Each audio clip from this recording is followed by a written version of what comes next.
Every house, every king, and every battle has its own truth. But there are stories older than crowns, darker than the night, and more dangerous than any blade. They were never written in books. They were whispered to fire, to the trees, and to the dead gods. And today, we dare to uncover one of them. The wind came down from the mountains of the moon, cold and sharp as a knight's blade. It rattled the pine boughs and whispered through the stone passes of the vale, carrying with it the promise of snow. Along a narrow mountain road rode two travelers, one tall as a tower, the other small as a boy might be, though the tall one was wrapped in a patched cloak of dun wool, and the boy's bald head was hidden beneath a plain hood. Sir Duncan the Tall, called Dunk by those who knew him, rode a bay gelding named Thunder. His squire, Egg, followed close behind, astride a stubborn little palfrey with a white blaze. The pair had seen many roads and many trials since first they left Dorne, but this one wound higher than any before, up toward the Eyrie, seat of House Arryn, and toward the promise of a rare contest, the arena of Valyrian swords. "Do you think it's true, sir?" Egg asked, his voice echoing softly against the cliffs. "That the winner will claim a Valyrian blade?" Dunk grunted. "That's what the Lord's Raven said, but I'll believe it when I see it. There's more false steel in the world than true." Egg grinned under his hood, his purple eyes gleaming, though few ever saw them, for he hid his royal blood well. He was no common boy, but Aegon of House Targaryen, fourth son of Prince Maekar, and brother to princes and kings. Still, to Dunk he was only Egg, stubborn, clever, and loyal. The road bent through a narrow pass, where a crumbling watchtower overlooked the way. Smoke rose from its top, and Dunk's hand went to the hilt of his sword. "Bandits?" Egg asked quietly. "Or worse," Dunk muttered.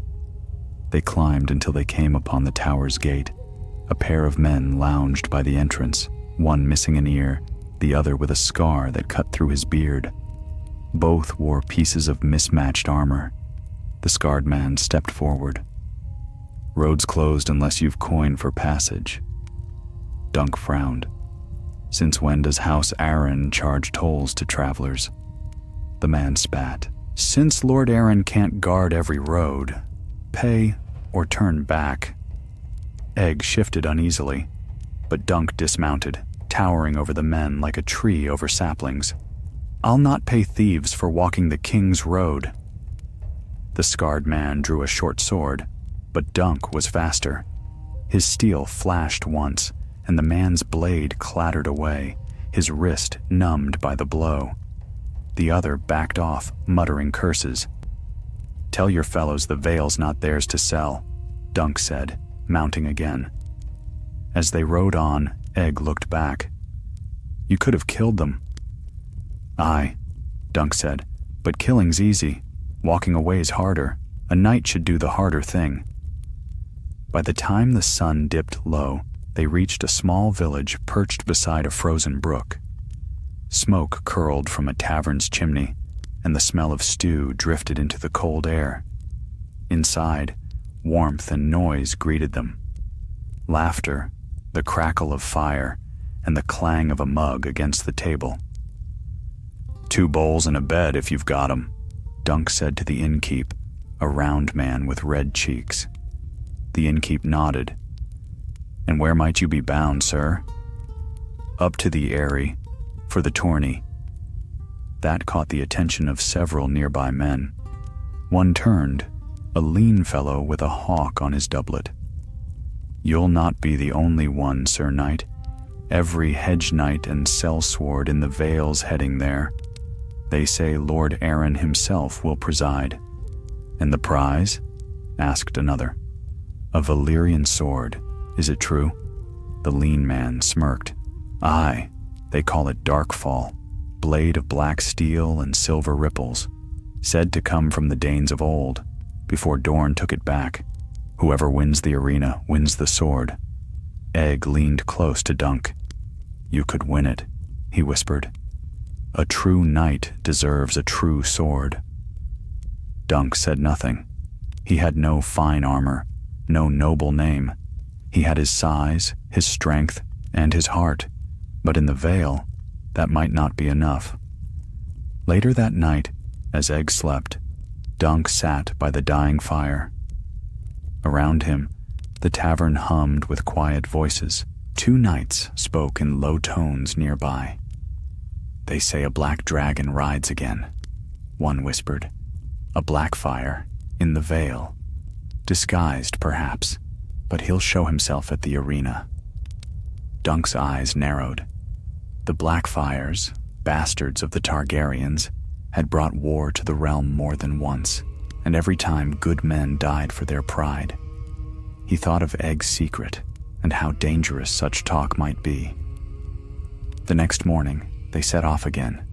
Snow began to fall, light as ash.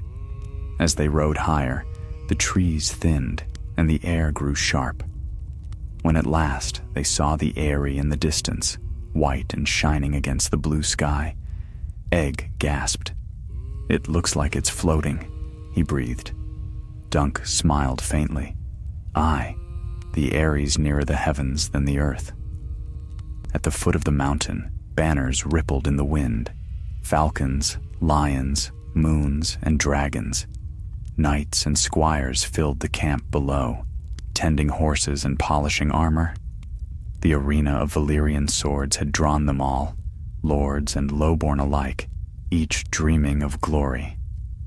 As Dunk and Egg rode through, a hush followed. A knight as tall as a giant drew eyes wherever he went. Look there, someone muttered. The big one, that's Sir Duncan the Tall, the hedge knight from Ashford. Didn't he serve Prince Maekar once? Another asked. Dunk ignored them. He led Egg toward the lists, where a squire handed him a parchment. Sign here if you mean to enter, the boy said. Dunk took the quill, but paused when he saw the seal pressed in black wax. A dragon with 5 heads, each crowned, the mark of House Blackfire. For a long moment, the wind was the only sound. Then Dunk said quietly, Something's wrong here, Egg. And the boy's face, pale in the mountain light, told him he was right. The morning sun rose pale and cold above the Vale, turning the snowbound peaks to white fire. Below the Eyrie's watchful towers, the arena of Valyrian swords came alive with sound.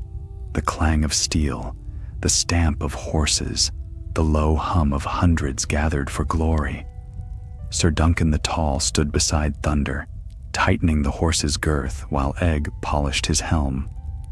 The boy's small hands worked quickly, though his eyes wandered often toward the arena grounds, where knights in shining plate strutted like peacocks. Dunk wore no gilded armor, only his patched mail and half-dented breastplate, relics from a dozen battles and twice as many hardships. Yet his heart beat steady as a drum.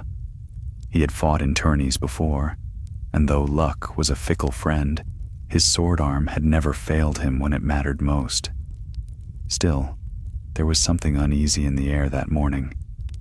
The banners hung heavy despite the wind, and murmurs followed a dark figure who had arrived just before dawn. He was clad in black armor, chased with red steel, his helm shaped like a dragon's head. None knew his name, but his sigil, a black dragon upon red, whispered a tale older than peace. Egg noticed too. Sir, he said softly, that man wears the colors of House Blackfire. Dunk's brow furrowed. Keep your voice down, Egg. The name alone's enough to set blades dancing. They did not have long to wonder. A horn sounded from the lists, deep and clear. The first matches were to begin. A herald, cloaked in blue and silver, called out the pairings. Sir Harold Harding of the Vale against Sir Lomas Longinch of the Reach. Cheers rose as the knights took the field. One after another, men charged, lances splintered, and the crowd roared. Dunk watched, measuring. The tilt yard was smaller than most, carved into the mountainside, bordered by sheer drops. A misstep could send horse and rider tumbling to ruin. By midday, his name was called. Sir Duncan the Tall of Ashford Meadow against Sir Garrett Gaunt of Gulltown. Dunk mounted thunder, feeling the horse's strength beneath him. Across the lists, Sir Garrett sat a dapple-gray mare, his armor polished bright as a mirror. The crowd murmured at the sight of Dunk's patched gear, but Dunk paid them no mind. He lowered his helm, grasped his lance, and rode. The first pass struck clean. Both lances shattered. The second sent splinters flying. On the third, Sir Garrett leaned too far into the tilt. His lance glanced off Dunk's shield, and Thunder's massive weight drove Dunk's lance square against his foe's chest. The blow lifted Garrett from the saddle and sent him crashing to the dirt. The crowd gasped, then cheered. Dunk wheeled Thunder around and dismounted, offering his hand. "Well fought, sir," Dunk said. Sir Garrett took it, dazed but smiling. "7 save me. You hit like a siege engine." Egg ran up grinning. "You won, sir. 1 step closer to the sword." But Dunk's gaze drifted beyond the cheering crowd, to the knight in black armor who stood watching from the shadows of the lists. The dragon-helmed man inclined his head once, as if in silent challenge, before turning away. That night, the camp was alive with song and firelight. Knights feasted and boasted, wagers were made, and servants hurried with flagons of wine. Dunk sat apart, cleaning his sword. Egg crouched beside him, whispering low. "Do you think he's truly a Blackfire?" "I don't know," Dunk said, "but I've seen men die for less than that name. Best we keep our distance." Egg frowned. "If he is, then he's kin to me." "Aye," Dunk replied, "and trouble to us both." They said little more. The snow fell soft that night, blanketing the tents and muffling all sound. Yet somewhere, beneath the silence, Dunk felt the stir of danger. The next day brought duels fiercer still. Blood stained the snow, and the weak were cast aside. Dunk won twice more, once with his sword, once with his fists when a mace shattered his shield. Each victory brought him closer to the final trial, and closer still to the dark knight who had yet to enter the lists. By the 4th day, only 4 champions remained. Sir Arwood Aegon of the Vale, Sir Dennis Redwine of the Reach, Sir Duncan the Tall, and the nameless knight in black. The herald announced that the final rounds would be fought not by lance, but by blade. "For the arena of Valyrian swords honors true steel," he proclaimed. The first match saw the Black Knight cut down Sir Dennis in 3 strokes. His sword was long and strange, Valyrian steel, black and rippled, with a hilt shaped like wings. When he raised his visor, the crowd gasped. Beneath the helm was a young man's face, pale as ash, his hair silver gold, and his eyes the dark red of old embers. A Targaryen, or something near enough. Egg gripped Dunk's arm. "Sir, he's one of us." Dunk said nothing. The horn blew again. His name was called. He stepped into the arena, sword in hand, the world falling silent around him. Across the ring, the Black Knight waited, still as stone. "I am Sir Arian of the Blackfire line," the man said, voice cold as the peaks. "I fight to reclaim what was stolen from my blood. Do you stand for them, or for yourself, Hedge Knight?" Dunk raised his sword. "I stand for my honor, nothing more." Then the fight began. Steel rang on steel, loud as thunder. The Black Knight's sword was quicker, his movements graceful and deadly. Dunk met him with raw power, each blow shaking the ground. Sparks flew, boots slid on bloodied snow, and the crowd's cries faded to a single heartbeat. At last, Dunk feinted left, then brought his blade down in a crushing arc that struck the black helm aside. The stranger staggered, but did not fall. His eyes met Dunk's, red and furious. "Kill me," he hissed, "or I'll come again." Dunk lowered his sword. "No, a knight spares the beaten." Guards surged forward, but before they reached him, the Black Knight threw something into the snow, a small, round object, glinting like obsidian. Smoke burst forth, and in a heartbeat he was gone, swallowed by the mountain wind. When the mist cleared, Dunk stood alone. The herald, shaken but resolute, stepped forward. Sir Duncan the Tall, victor of the arena of Valyrian swords. The crowd erupted, but Dunk felt no triumph, only a weight pressing upon him. That night, as he held the Valyrian blade Darkfall in his hands, Egg stared into the flames. "He said he'd come again, didn't he?" Dunk nodded. "Aye, and next time, it won't be in the lists." Outside, the wind howled through the mountains, a dragon's whisper in the snow. And somewhere beyond the veil, a shadow moved toward the realm once more. The snows did not cease for 3 days after the tournament ended. The veil lay quiet beneath its white shroud, though the echoes of steel still haunted Sir Duncan's dreams. Each night he woke to the memory of the Black Knight's eyes, red, unyielding, filled with the cold promise of vengeance. Egg said little on their journey down the mountain. He rode close, his hood pulled tight, as if he too could feel those eyes upon them from the mists above.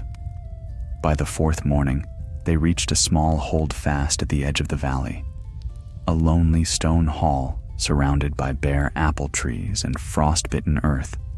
The banner that hung from its tower bore a broken falcon on blue. "House Redfort's vassals," Dunk said, dismounting. "We'll take shelter till the pass is clear." The castellan who met them was a gaunt man named Ser Morin, his face gray as the sky. He welcomed them with little warmth, but with the courtesy due a knight of the realm. Inside, the hall was dim, the hearth crackling low.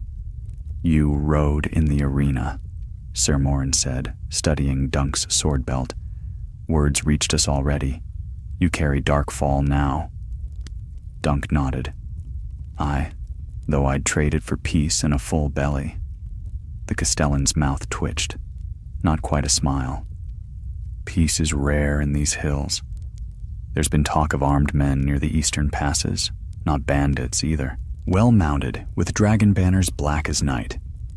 Egg looked up sharply, but Dunk only asked, "How many?" "A dozen, perhaps more. They've not raided yet, only watched, as if waiting." That night, Dunk could not sleep. He sat by the fire, polishing the Valyrian blade. It was unlike any sword he had held, light as air, sharp enough to shear a hair in two. The ripples in the steel caught the firelight, alive and shifting, as though the blade itself remembered blood. Egg stirred in his sleep and murmured, "Sir, do you think he'll come for it?" "I think he already has," Dunk said softly. Before dawn, the horns sounded. From the walls came cries, riders in the mist, torches moving through the trees. Dunk buckled his sword belt and ran to the courtyard, where Ser Morin's men scrambled to arms. "Black dragons!" someone shouted. "They're upon us!" Through the swirling snow, Dunk saw them, dark figures on black horses, cloaked in smoke and frost. At their head rode the same man he had faced in the arena, his armor still black as sin, though his helm was gone now. His silver hair gleamed like cold fire beneath the gray dawn. "Sir Duncan," he called, his voice carried clear across the field. "You took what belongs to my blood. Come forth and return it." Dunk stepped out through the gate, sword in hand. You lost it fair, and by the laws of chivalry. It's mine now." The Black Knight dismounted, snow crunching beneath his boots. "Laws?" He laughed softly. "My house was cast out by laws written in dragonfire. The Blackfires were promised steel and crowns, yet your king's line sits the throne, while ours rots in exile. You bring war to a hall of farmers and squires," Dunk said. "That's no claim of kingship. That's murder." The knight's gaze darkened. "Then call me murderer, and defend what you stole." He drew his sword, the same black Valyrian steel that had nearly slain Dunk days before. The men behind him held their ground, forming a silent ring. They met in the snow, steel singing, the sound clear as a bell across the frozen valley. The Black Knight's blade cut swift and sure, his style honed in the bitter wars of the stepstones. Dunk's strength met it blow for blow, his every strike driving the other back. Sparks burst where their swords met. The ground beneath them grew red. "You can't win," the knight hissed. "The gods themselves favor my blood." "Then they've gone blind," Dunk said through his teeth, and with a roar, he struck hard enough to knock the dark sword from his foe's grasp. It spun away into the snow. The Black Knight fell to one knee, blood streaming from a cut across his brow. Dunk raised Darkfall, but the man did not flinch. "Do it," he said. "Strike and end the last son of the Blackfires." Dunk hesitated. The wind howled through the broken trees. "There have been enough sons ended," he said at last, lowering the blade. "Yield and live." The knight stared up at him, disbelief flickering in his crimson eyes. For a moment, it seemed he might accept mercy. But then he smiled, a small, bitter smile, and drove a hidden dagger upward. The blow never landed. A stone from the wall struck the knight's hand, knocking the blade aside. Egg stood above, his sling still smoking. "Run, sir!" he shouted. "More coming!" Indeed they were. Through the mists rode another band, not Blackfires, but Knights of the Vale, their falcon banners bright against the snow. At their head rode Lord John Arryn himself, young yet proud, his silver mail shining. "Yield," he cried, his voice carrying across the field. "In the name of King Aegon V, lay down your arms." The Blackfire men turned to flee, but there was nowhere left to run. The Vale Knights fell upon them like hawks on prey. Steel clashed, horses screamed, and within moments the snow was still again. The Black Knight knelt in the ruin, blood seeping from his wound.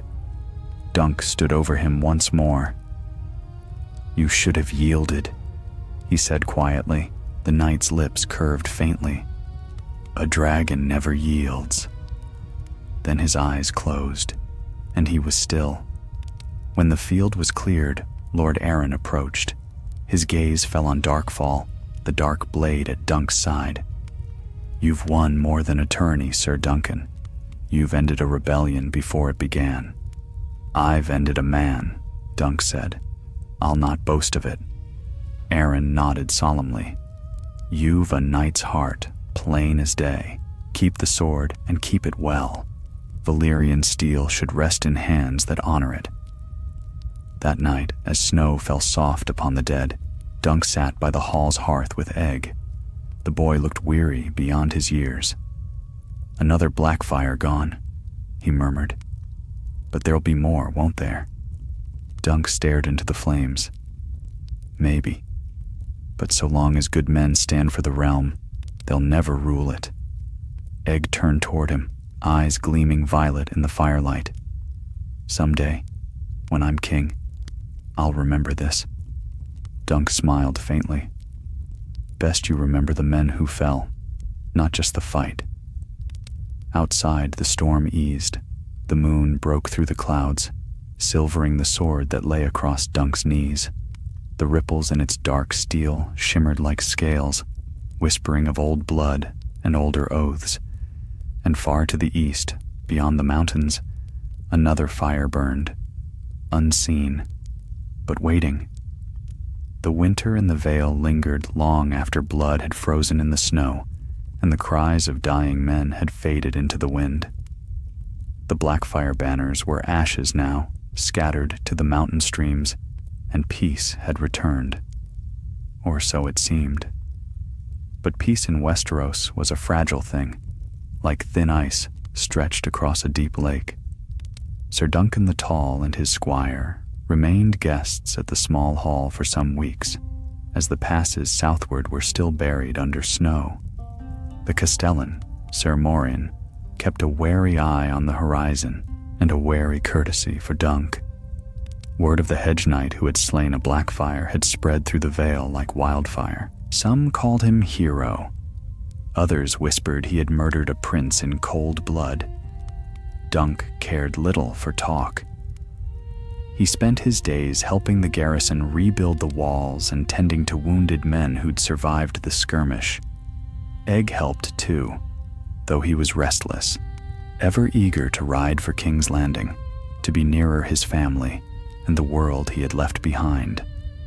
One gray morning, Lord John Arryn rode up from the Vale with 20 knights in his train. He greeted Dunk warmly, but with the air of a man carrying grave tidings. Over supper, in the dim firelight of the hall, he spoke. "The Black Knight you fought," Arryn said, "was no nameless exile. He was Sir Aegon Rivers, the bastard of King's Reach, a distant kin of the Blackfires. But the sword he bore, that was no common steel. My masters say it was once Brightclaw, forged in Valyria before the Doom. It vanished from the free cities generations ago." Dunk frowned. "Then how came he by it?" "That is what troubles me," Arryn said. "We found a ship moored in a cove near Gulltown, its crew slain, its hold emptied, save for fragments of dragon shell. Someone smuggled eggs into the Vale. Aegon meant to hatch them. He sought not just vengeance, but dragons." Egg's hand froze around his cup. "Dragons," he whispered. Arryn nodded gravely. If the Blackfires had woken them, they might have brought fire and rebellion to the realm once more. Dunk stared into the hearth, the crackling logs glowing red as embers. "Then we were lucky to stop him when we did." "Luck," said Arryn, "is the armor of the gods. Yet the trail is not ended. Someone brought those eggs here, and that someone still breathes." When the Lord departed the next dawn, Dunk's thoughts were heavy. He felt the weight of the Valyrian sword at his hip. Darkfall, prize of the arena, burden of the blood that had followed it. That night, a sound woke him, faint but sharp, a whisper of steel drawn from a sheath. He rose from his straw pallet, hand on his sword, and crept toward the hall door. Moonlight slanted through the cracks. A figure moved in the courtyard, slim, hooded, cloaked in gray. Dunk stepped out silently. "Who goes there?" The intruder spun, dagger flashing. Dunk caught the blow on his gauntlet and struck once with his fist, sending the stranger sprawling. The hood fell back, revealing a young woman's face, pale, wild-eyed, and proud. Her hair was pale silver, her eyes bright as amethysts. "By the Seven," Dunk muttered, "you're no thief." The girl glared at him. "Unhand me, hedge knight. I came for what was stolen." "What's that?" "The sword. Darkfall. It belongs to my house, to the blood of Dane." Dunk blinked. "You're from Starfall?" "My name is Della Dane," she said. "My forefathers forged that blade when Valyria still breathed fire. Your tourney was a lie. The sword was stolen from my kin generations ago. I mean to take it back." Dunk lowered his sword, uncertain. She spoke with conviction, but he had been deceived before by fair words and noble names. "If your claim is true," he said slowly, "you'll have it back by right. but not by theft in the dark. Diella's eyes softened a little. Then come with me, to the south, to Starfall. There's more at stake than honor or steel. Egg had come to the door by now, rubbing sleep from his eyes. What's happening? Dunk sighed. Seems we've found another tangle to ride into. By morning, the choice was made. Snow still blanketed the high passes, but Dunk had ridden through worse. He left the hall with Egg and the Dane girl before sunrise, following the winding road that led toward Gulltown and the warmer south. For 3 days they rode through mountain passes haunted by crows and wolves. Della spoke little of her home, but when she did, her voice held the quiet pride of old blood. She told of the Sword of the Morning, of Sir Arthur Dane, the knight yet unborn, but whose forebears she claimed to serve. Yet Dunk felt there was something she did not say, some shadow behind her calm eyes. On the 4th night, as they camped beside a frozen stream, he pressed her. "You said the sword was stolen," he said. "By whom?" Her gaze dropped to the fire. "By my uncle, a man who followed Demon Blackfire. He fled Starfall with the blade and pledged it to the traitor's cause. We've sought it ever since. When I heard of a tourney in the Vale offering it as prize, I knew the hand of the same plot. It was meant to lure loyal knights, to slay them and rise anew." Dunk frowned. "And the eggs?" Diella's lips tightened. A trap within a trap. The sword and the eggs, symbols of dragon and dawn. Together, they would crown the Blackfires as kings reborn. The fire crackled softly. Snow fell again before morning. When they reached the lower valleys, signs of pursuit began to appear. Hoofprints in the thawing mud, smoke far off in the trees. Someone followed them. On the 6th day, as they neared a narrow gorge, Dunk heard the sound of a horn. Riders burst from the rocks. 6 men in black cloaks, their armor dented and cruel. The sigil they bore was no houses, only a black dragon with a broken wing. Della drew her dagger, pale and fierce. Egg scrambled behind the horses. Dunk swung into the saddle, sword in hand. The clash was short and brutal. The men fought like beasts cornered by fate. One lunged for Della, but Dunk's blade cut him down before he could strike. The others fled, leaving their dead in the mud.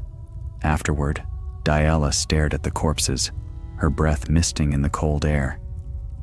"They won't stop," she whispered. "There are still those who serve the Black Dragon. They believe one day he'll rise again." Dunk sheathed his sword. "Then we'd best see the blade home before that day comes."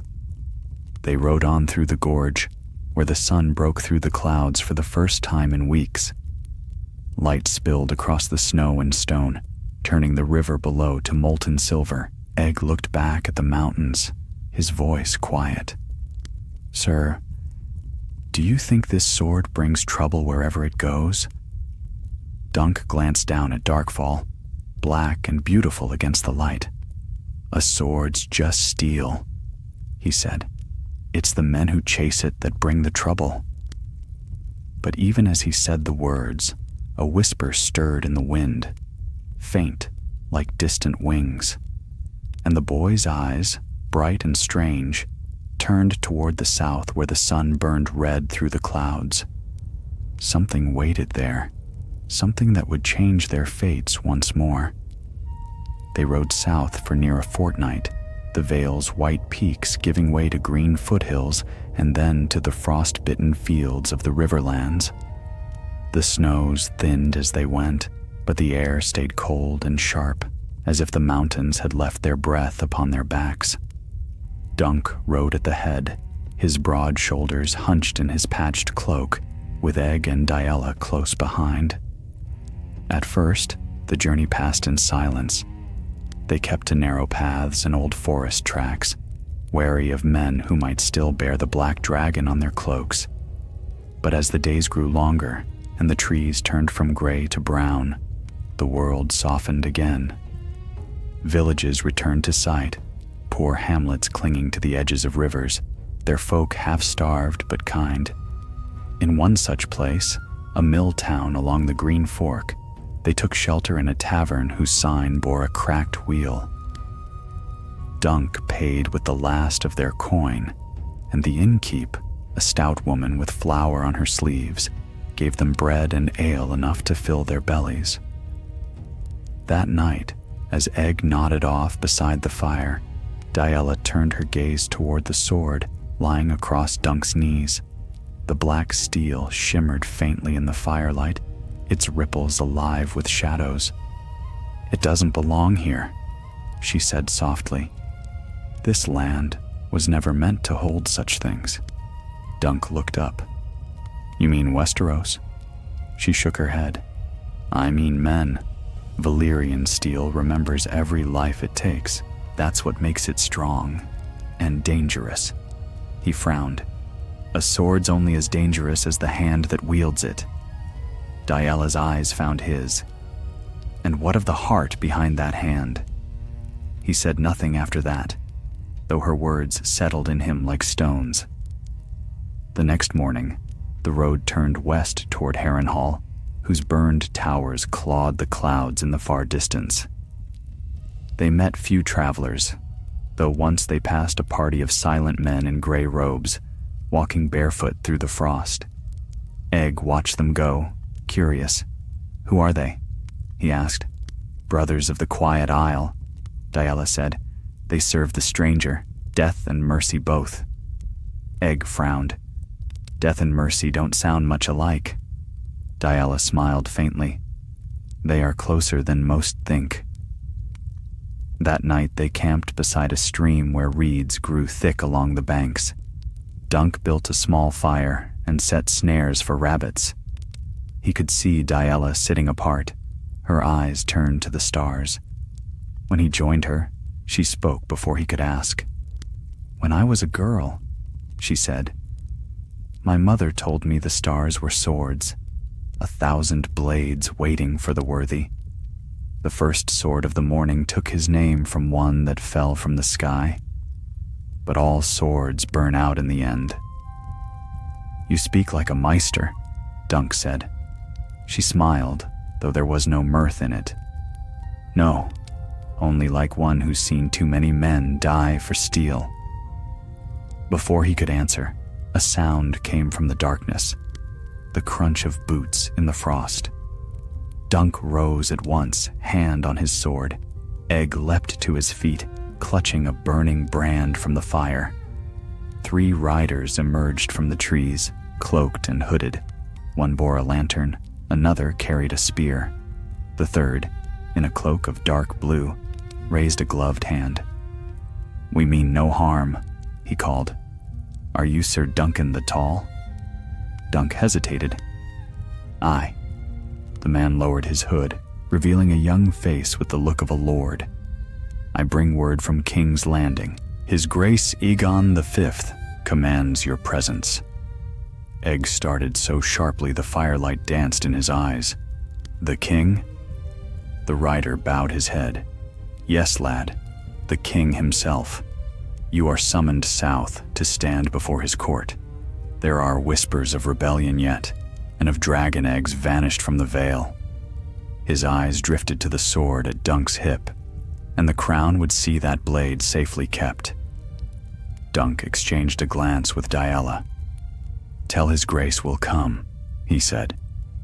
They broke camp before dawn, following the royal riders downriver. The road grew broader as they neared the Trident, where smoke from distant towns curled into the pale sky. At every inn they passed, news traveled faster than the horses. Tales of a hedge knight bearing Valyrian steel, of a silver-haired girl, of traitors in black. When they reached the inn at Maidenpool, trouble found them. Inside, the common room was crowded with sellswords, their cloaks still wet from rain. As Dunk entered, their talk quieted. One man rose, tall, narrow-faced, with a scar that split his mouth, "That sword," he said, pointing. "I've seen it before. It's Darkfall, is it not?" Dunk met his gaze. "It is." The man smiled thinly. "Then you carry a curse, Hedge Knight. My master died for that blade, and I mean to claim it in his name." Before Dunk could speak, the man drew his steel. The room erupted. Benches toppled, mugs shattered, and men surged forward like wolves. Dunk met the scarred man's charge with a single sweeping blow, the black steel slicing through his sword as if it were tin. The man fell hard, his blood dark against the straw. The others backed away then, muttering curses, and the innkeep shouted them all into the storm. Dunk wiped his blade clean and sheathed it. "That's twice in as many weeks you fought for that sword," Della said. "I didn't fight for the sword," he answered. "I fought to stay alive." They left before dawn, riding hard for the south. Rain gave way to thaw as they crossed the Blackwater, and the smell of salt and smoke filled the air. By the 7th day, they saw it at last. King's Landing, sprawling and grim beneath a gray sky, its walls black with soot, its towers like the teeth of a sleeping dragon. Egg's eyes shone as they entered through the Gate of the Gods. He had been gone from the city for years, yet it was his birthright still. The gold cloaks at the gate saluted as they passed, though one of them muttered, "A hedge knight with a sword worth a kingdom." At the Red Keep, they were led into the throne room. The iron throne loomed above, its jagged blades gleaming. Upon it sat Aegon V, Egg's brother, now a man grown, his crown plain and silver, his face kind but weary. Dunk knelt, bowing his head. "Your Grace." Aegon rose and stepped down from the dais, smiling faintly. "Sir Duncan, you've grown grimmer since last I saw you. Rise, old friend." Dunk did, and the king clasped his arm. "I've heard the tales, of Blackfires and battles, of a sword from the dawn of days. You've done more for the realm than most lords." Dunk bowed again. "I only did what was right, your grace." The king's gaze turned to Della. "And you, my lady, a Dane of Starfall?" She curtsied low. "I am, and I come to return what was lost to my house." She nodded to Dunk, who drew Darkfall and offered it hilt first. But Aegon shook his head. "Keep it, Sir Duncan. The realm needs swords in true hands, not relics on walls. Yet beware, Valyrian steel has a way of drawing blood to it, even your own." That night, as Dunk stood upon the battlements overlooking the dark city, Egg joined him. The wind off Blackwater Bay was warm and smelling faintly of smoke. "Do you think it's over, sir?" Egg asked. "The Blackfires, the dragons, all of it?" Dunk stared out toward the sea. "Things like that don't end, lad. They only sleep a while." Egg said nothing, and below them, the city's fires burned like 1,000 red eyes in the night, watching, waiting. And though Dunk did not know it yet, the road before him would lead once more into shadow, and to the blood of dragons yet to rise. Winter's breath had followed them even into the south. The chill lingered in the wind that swept through the alleys of King's Landing, rattling the shutters of inns and stables, whispering down the long corridors of the Red Keep. The realm was at uneasy peace, the sort that hung by a thread, silent and waiting for the next sword to fall. Sir Duncan the Tall, now called the Sword of the Small Folk by those who loved songs more than truth, spent his days within the keep's practice yard, drilling young squires in swordplay. He wore no crown, bore no sigil of his own, yet all men in the yard gave him space. His shadow stretched long across the stones. Egg, Prince Aegon, as he was in truth, moved easily among them, though few knew his blood. He still called Dunk Sir when others were near, though in private he spoke with the quick tongue of a prince, sharp as a dagger, and twice as proud. One gray afternoon, as clouds gathered over the city, the king summoned Dunk to his solar. Aegon V, the unlikely, sat behind a table strewn with maps and scrolls, his crown resting beside an open goblet. His hair had thinned since Dunk had first known him, yet his eyes were bright as ever, eyes that had seen the cost of peace and still dared to dream of it. "Sir Duncan," the king said, motioning him closer. "You've heard of the fires in Duskendale?" Dunk inclined his head. "Aye, your grace. They say the port burned. Burned and more. The harbor master swore he saw wings in the smoke, wings of red and gold." Dunk frowned. "No dragons flown in 100 years. "Perhaps," said Aegon, "but I remember what my grandsire said of dreams and omens. And there are men in the free cities who still seek dragonfire. One of my spies claims a ship came to Duskendale from Lys, bearing strange cargo. Relics, he called them. Fragments of eggs, and a horn said to wake dragons from stone." He stood, pacing. I would not heed such tales, save that another name was spoken in the same breath. Della Dane. Dunk's hand tightened on the table's edge. "She returned to Starfall with honor, sire. She sought no war." "So I believed," Aegon said softly. "But she vanished from her keep a moon's turn past. No one knows where she's gone." Silence filled the room. Outside, thunder murmured over the bay. "I would have you find her, Sir Duncan," the king said at last. "If there is truth in these rumors, I trust no one else to bring it back untainted." Dunk bowed. "I'll go, your grace, if I may take Egg with me."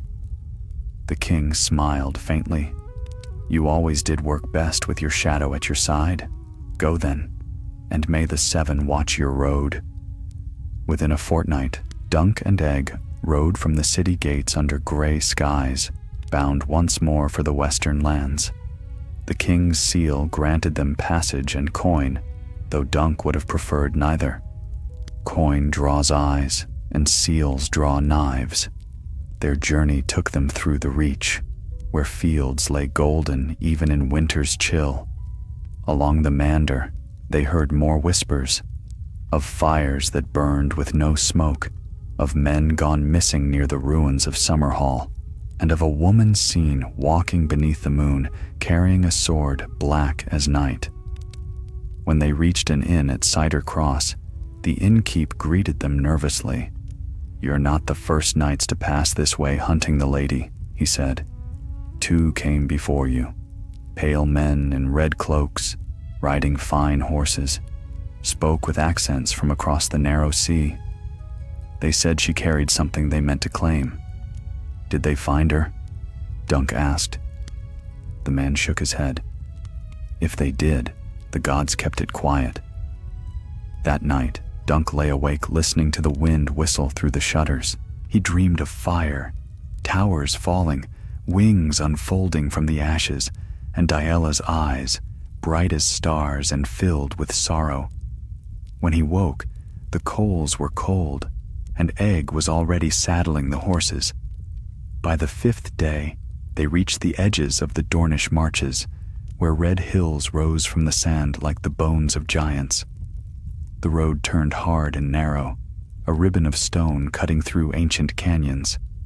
Here they found the tracks of riders, hoofprints pressed deep, heading south. Near dusk, they saw smoke curling from a gorge ahead. Dunk drew rein, signaling Egg to stay back. He crept forward, sword in hand, and saw 3 men around a fire. 2 wore red cloaks, the third lay bound at their feet. Della.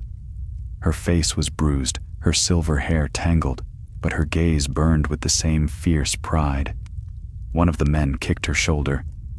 "Tell us where it is," he growled. "The Horn Girl. We know you took it from Lys." She spat at his boots. "Better it breaks than wakes what you seek." The man raised his sword. Dunk moved before thought. He struck like a storm, his blade crashing down through the first man's guard, sending blood and steel flying. The second turned too slow. Dunk's pommel broke his jaw. The fire flared, sparks rising into the dark. Della stared at him in shock as he cut her bonds. "You again?" she whispered. "I should have known the king would send his giant." Dunk grinned faintly. "You've a gift for finding trouble, my lady." Egg rode up as they stamped out the fire. "Are you hurt?" he asked. "Only my pride," Della said, "and perhaps my trust." She turned to Dunk. "You shouldn't have come. They followed me for weeks, not for the sword, but for what lies with it." "The horn," Dunk said. "It's real then?" She nodded. "A dragon binder, forged in old Valyria. It kills the man who blows it, yet the dragon obeys the next who speaks. I found it among the wrecks the Blackfires left behind. They meant to wake what the gods buried." Dunk sheathed his sword. "Then we'll see it buried deeper." They made camp in the shadow of the canyon, the horn wrapped in oilcloth and hidden beneath Dunk's saddle. It was long as a man's arm, black and gleaming, carved with strange runes that seemed to pulse faintly in the firelight. Even muffled, it made the air hum like a plucked string. "Can you not feel it?" Della whispered. "It's alive, in some way. It remembers dragons." Egg shivered and turned his gaze away. "If it wakes them, what happens to us?" Dunk poked the fire, watching the embers drift up into the night. "Let's hope we never learn." They rode at dawn, bound for Starfall once more, where Della swore the horn would be safe. Yet as they crossed the sands, shadows moved along the cliffs above, riders cloaked in black and gold, their banners hidden, their pace slow and sure. By sunset, the first arrows fell. Dunk wheeled thunder, raising his shield. "Ride," he shouted. "South to the river." Della spurred her horse. Egg followed close. Arrows hissed past them, thudding into the rocks. One struck Dunk's shoulder, biting through mail. He tore it free with a curse and turned his horse to meet their pursuers. 7 riders came down the slope, blades flashing in the red light. Dunk charged, his sword dark as night and bright as death. Steel met steel, horses screamed, and the canyon filled with the thunder of hooves. By the time it ended, the sand ran red and the wind smelled of blood. Only 3 of the attackers still breathed, and they fled into the dusk. Dunk sat slumped in his saddle, his wound burning. Della rode to him, face pale. "They won't stop," she said. "The Blackfires, the Lyseni, the Dreamers, all want the same thing. Fire. Power." He managed a grim smile. "Then they'll find neither with us." She looked at him for a long moment. "You're too good for this world, Sir Duncan." He shook his head. "No, just too stubborn to die in it." Night fell over the red hills, silent save for the wind. Far away, thunder rolled again, not of storm, but something deeper, older, the sound of wings stirring in sleep, and though they did not yet see it, dawn would come soon with fire in its heart. The road to Starfall wound ever south, where the red sands of Dorne stretched wide beneath a blazing sun. The chill of the Vale felt a memory now, yet Sir Duncan the Tall rode as though winter's breath still clung to his back. The horn lay wrapped in thick cloth at his saddle, silent but heavy, and Della rode beside him, her face turned toward the horizon where the sky met the sea. Egg followed close behind, sweat shining on his bald head, the desert heat drawing curses from his lips. For days they crossed the dry passes and salt flats, their horses weary and their water skins near empty. Each night, they camped beneath stars that burned like shards of glass. The air was dry as old parchment, and even the wind carried dust. Yet it was not thirst that troubled Dunk most. It was the horn, and the way it seemed to hum faintly in the quiet. as if it drew breath from the night itself. On the 6th day, they reached the edge of the Torrentine River, a silver thread glimmering beneath the sun. Palm trees grew thick along the banks, and to the west, high upon a pale cliff, stood Starfall, the ancestral seat of House Dane, its towers white as moonlight, its walls gleaming faintly like starlit bone. Dunk drew rein and shaded his eyes. So that's where all this road was leading? Diella's voice was quiet. Aye, home, or what's left of it. They rode up the winding path that led to the castle's gates, passing farmers in the fields who stared at them with wary curiosity. At the gate, 2 guards barred their way, men in white mail, their helms shaped like pointed stars. "Halt!" one called. "Who comes to Starfall?" Della drew back her hood, and the guards straightened at once. "My lady," one said, astonished. "We thought you lost to the sands." "Only delayed," she replied. "Tell my uncle that Della Dane has returned, and that I bring with me what was stolen." They were led through the gates and into the cool shadows of the courtyard. The white stone walls glimmered faintly in the sunlight, and the sound of the sea echoed through the halls like a long sigh. In the great solar, Lord Vorian Dane awaited them, a tall, lean man with silver hair streaked by age and eyes like polished steel. He rose as they entered, disbelief and relief warring on his face. "By the 7, Della," he said, clasping her hands. "We feared you dead." "Not dead," she said, "but I've brought danger home." Her gaze fell to Dunk. "This is Sir Duncan the Tall, sworn knight of the king. He saved my life and carries the sword that once belonged to our house." Dunk knelt and placed Darkfall upon the table. The blade shimmered faintly in the dim light. Lord Vorian stared at it for a long moment, awe and sorrow in his eyes. "So it returns," he murmured. "The blade of dawn reborn in darkness, a cruel jest by the gods." Egg shifted uneasily. "It's not cursed, is it?" Vorian smiled faintly. "Every sword is cursed, boy. That's what makes them sing." Then Della drew the horn from its wrappings. The air seemed to tighten as she set it down, long, black, and etched with runes that glowed faintly red.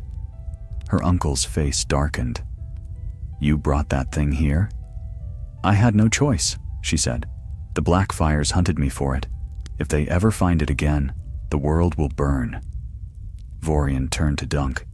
"Do you know what this is, sir?" "I know enough," Dunk said grimly. "A horn to wake dragons, or to kill men trying." The old lord nodded. "A relic of Valyria's doom. It should have been lost with the freehold, but men always drag the past behind them, like chains." He looked to his niece. "We must destroy it." Della hesitated. "Can it be?" "In the fires beneath Starfall," Vorian said. "The forge where dawn was tempered. If any place can unmake it, it is there." That night, as the household feasted in their honor, Dunk found himself restless. He stood alone on the castle's outer wall, gazing at the sea. The moon hung low and full, casting a pale path across the waves. Egg joined him quietly. "Sir," he said, "what if the horn's meant to be found? Maybe it's part of the gods' plan." Dunk snorted. "If the gods plan for men to burn the world, I'll not help them do it." "Still," Egg said, glancing up, "I wonder what a dragon looks like in the flesh. My grandsire rode one once." "Then thank the 7 you never saw it," Dunk said. "Fire's a fair thing to look at, till it's close enough to take your breath." Before dawn, the forge fires were lit. The chamber beneath Starfall was carved into the cliff itself, a cavern of smoke and heat. The black horn lay upon the anvil, its runes pulsing like heartbeats. Della held Dunk's gaze. "If this fails, The flame may take us all." "Then let it," he said. "Better us than the realm." She nodded once and lifted the hammer. The first blow rang like thunder, and the horn screamed, not with air, but with sound that shook the walls. The flames leapt high, burning blue. A second strike followed, and cracks spidered through the black surface. Then came the third. The forge exploded in white light. Dunk threw himself across Della as the heat roared over them. When the brightness faded, the horn was gone. Nothing left but ash and molten stone. For a long while, no one spoke. The only sound was the hiss of cooling metal. "It's done," Della whispered. Lord Vorian bowed his head. So perished the works of dragons. But even as he spoke, a tremor ran through the floor. Dust fell from the ceiling, and far above, the sea began to churn. Dunk rushed to the outer wall just in time to see a column of water rising from the shore, white mist swirling around something vast that moved beneath the waves. "Gods, preserve us," Egg breathed. A shadow broke the surface, the shape of wings, black against the dawn. Then it was gone, slipping beneath the sea once more, leaving only ripples and a faint hiss of steam. "What was that?" Della whispered. "Whatever the horn woke before it died," Dunk said quietly. "And let's pray it sleeps again." That night, the fires of Starfall burned low. The horn was gone, the sword returned, but peace did not follow. Della stood upon the terrace, her face lit by the moon. "I'll stay," she said. "My house has much to mend." Dunk bowed his head. "You'll have peace here?" "For a while, perhaps, until men start dreaming of dragons again." He smiled faintly. "They always do." When they left Starfall 2 days later, the wind carried the scent of the sea and a whisper like a sigh, as though the stones themselves remembered the horn's cry. Dunk did not look back. The road waited, and beyond it, the realm, a land forever balanced between the memory of fire and the promise of peace. Egg rode beside him, silent until the castle's white towers had vanished from view. Then he said, "Sir, do you believe dragons are truly gone?" Dunk thought for a long time before answering. "No, lad. I think they're just waiting for fools to call them back." And somewhere deep in the Dornish sands, far below the sleeping earth, a sound stirred again. Faint, distant, but real, like the heartbeat of something too ancient to die. The journey north from Starfall took them through a land that seemed carved from fire and bone. The sands glowed gold beneath the sun, and the wind that swept across the dunes was dry as an old man's breath. Sir Duncan the Tall rode at the front, his face hidden beneath his hood, his eyes half on the horizon and half on the road behind. Though Della Dane had bid them farewell with kind words and solemn vows, Dunk did not trust peace when it came so easily. The horn might have been shattered, but its echo lingered in the wind. Egg rode close, swaying in the saddle as the heat shimmered off the rocks. His skin had darkened to the color of old copper, and his tongue was dry as leather. "Sir," he croaked, "I swear the sun means to bake us into the earth." Dunk only grunted. "The gods made Dorne to test a man's patience. You'll not die from heat, only from whining." That drew a small, breathless laugh from the boy. Yet as they rode, the vast silence of the desert seemed to press down upon them, heavy and endless. The world was still, too still, and even the horses grew restless. They reached the Prince's Pass by the third evening, where the red cliffs rose like broken spears and shadows crept early across the land. Dunk found a spring trickling from the rocks, and they made camp there beneath a stand of twisted trees. He stripped away his armor and bathed his wound in the cool water, the old scar from the veil throbbing faintly. Egg sat nearby, roasting what little meat they had left. "Do you think the thing we saw near the sea was real?" he asked softly. "The wings in the water?" Dunk stared into the dark. "I think the world's full of things best left sleeping. Dragons, oaths, old grief. Once woken, they don't go back easy." The boy shivered. "Then I hope it's drowned by now." "Hope's well enough," Dunk said, "but it's no armor." That night, he dreamed of the sea again. He saw Starfall crumbling into foam, and from the deep rose, a creature vast and black, its scales gleaming like wet obsidian. Its eyes were not red, but gold, bright, sorrowful, ancient. It looked at him as if it knew his name. Then came the horn's cry, a sound so loud it tore the sky apart. Dunk woke with a start, the echo still ringing in his ears. The next morning, they rode out before dawn. The sky burned red above the mountains, a color Dunk did not like. By midday, they reached the border hold fast where Dornish banners gave way to the sigils of the Reach. The garrison there, Knights of House Fowler, greeted them with cautious courtesy and told them grim news. "Travel north if you must," said their captain, a lean man with a hawk's face. "But the road to Highgarden's no longer safe. Raiders from the Stormlands have crossed the marches.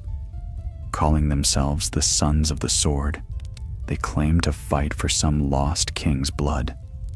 Dunk's jaw tightened. "Another Blackfire fool? Or worse," the captain said. "They say their leader carries a dragon banner, half burnt, and that his men hear voices in the fire." Egg's eyes widened, but Dunk said only, "We'll keep to the byways. Thank you for the warning." They traveled through the foothills for 4 days, following goat paths and dry stream beds, avoiding villages where they could. Yet the further north they went, the more signs they saw. Smoke rising from distant farms, the smell of charred wood, tracks of men who moved in bands.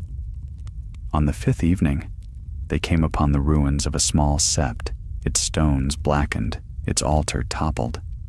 A dozen bodies lay among the ashes, villagers unarmed, faces pale beneath the soot. Egg turned away, sickened. The 7 saved them. Dunk knelt beside the nearest corpse, a man no older than 30, with a carved wooden star still clutched in his hand. "They didn't die for gold," he muttered. "They died for some man's madness." A rustle of hooves broke the silence. From the trees beyond the sept, riders emerged, 5 of them, wearing piecemeal armor and ragged cloaks. Their leader bore a red scarf tied around his arm and a cruel smile beneath a stubbled chin. "Well, well," the man said, eyeing Dunk's sword. "A knight of the King's Road, come to bless the dead?" Dunk rose slowly. "Just passing through. That blade's no common steel." The man's gaze lingered on Darkfall. "I've heard of it. The black sword from the arena. They say it belonged to the traders once. Seems fitting you bring it back to them." He reached for his weapon, but Dunk was faster. His sword flashed in the fading light, and before the man's blade left its sheath, Dunk's stroke had cut through his arm. The others charged, screaming, but Dunk met them like a wall of iron. 2 fell quickly. The rest turned and fled into the trees, leaving their dead behind. Dunk wiped his blade and looked at Egg. "They weren't sons of any sword," he said, "only carrion birds picking at corpses." That night, they buried the villagers and burned the raiders. Egg prayed in a whisper, his voice unsteady, while Dunk stood silent beside him. When the last flames died, he looked to the north. Smoke still hung there, faint but steady. They reached the Stormlands a week later. The weather turned colder again, rain sweeping across the hills. In a small fishing village on the Wendwater, they found shelter with a septan who had once served the faith militant. He was old and nearly blind, yet his mind was sharp as any blade. "You carry a shadow," he told Dunk as they sat by the hearth. "That sword's not meant for peace." Dunk frowned. "Peace never lasts long in this world. Nor do men who walk with fire," the septan said. "You've seen it, haven't you? The thing beneath the sea?" Dunk stiffened. "How would you know of that?" The old man smiled. "I dream sometimes. The waves are red in my dreams, and the dragons wake beneath them. One day they'll rise again, not from horn or spell, but from the hearts of men who crave them." He turned his blind eyes toward the flames. "Tell your king to guard his dreams, or they'll consume him." Dunk said nothing more, but the words followed him as they rode north the next morning, through mist and rain and the endless whisper of the wind. By the time they reached King's Landing again, the city was restless. Rumors filled every tavern.